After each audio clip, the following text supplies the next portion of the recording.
everybody. Bud Jeffries. Listen, I'm going to talk to you now for a little bit, a few times, about unconventional training. And if you meet me, or if you follow my lifestyle, or if you follow what I do in training and pay any attention to that, you will come to the conclusion that I am one of the most unconventional dudes running around on the planet as far as how I train.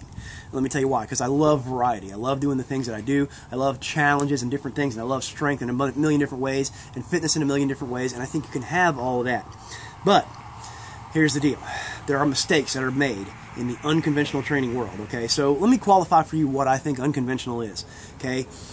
Conventional would be normal people going to a normal gym, riding a stationary bike, and doing some basic exercises on machines, and mostly just not knowing at all what they're doing, okay?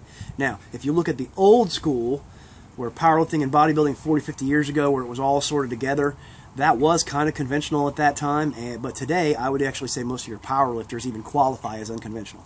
But most people, when they look at unconventional, are going to look at stuff like movement specialists and guys who do, different kinds of kettlebell stuff, or guys who use unusual implements. And I combine all of that, okay?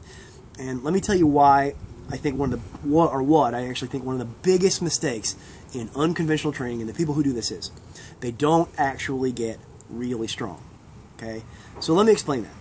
There is a tipping point, okay, where you get so big and so strong that you begin to slack back on mobility, okay, and things like that. But I would say I'm pretty good proof that, in fact, you can be huge and strong and still be very mobile and flexible and have all those things together. That's definitely part of the deal. And part of the deal of doing that is doing that unconventional stuff, doing things that require graceful, fluid, mobile movement and flexibility. That is, you get what you build. If you do graceful, fluid, mobile things on a regular basis, you become graceful, fluid, and mobile.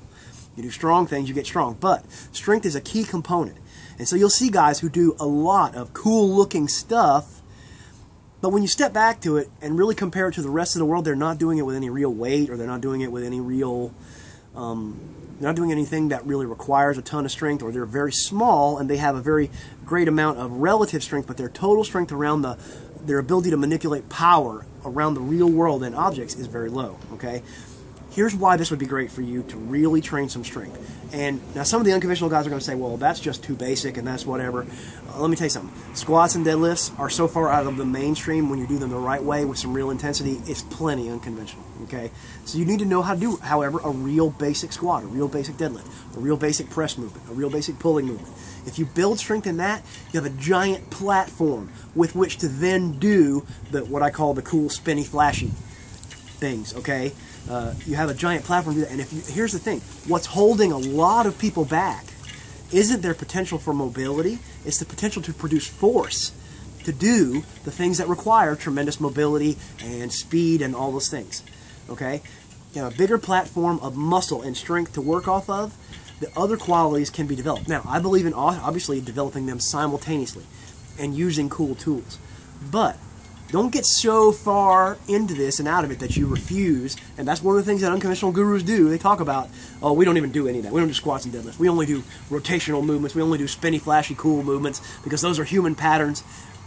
Let me tell you something. Human patterns are both complex, okay, the cool, spinny, flashy stuff, and simple, okay, the raw, rip a tree or rock out of the ground and survive and carry it off and, farm your field or save your family or kill a saber-toothed tiger or whatever you want to classify this, fight some zombies, whatever you got to do, okay? All of those patterns need to be addressed, but if you don't do the simple, basic, raw strength ones, you won't ever hit your top potential for the cool, spinny, flashy ones, okay? Come back with you more soon.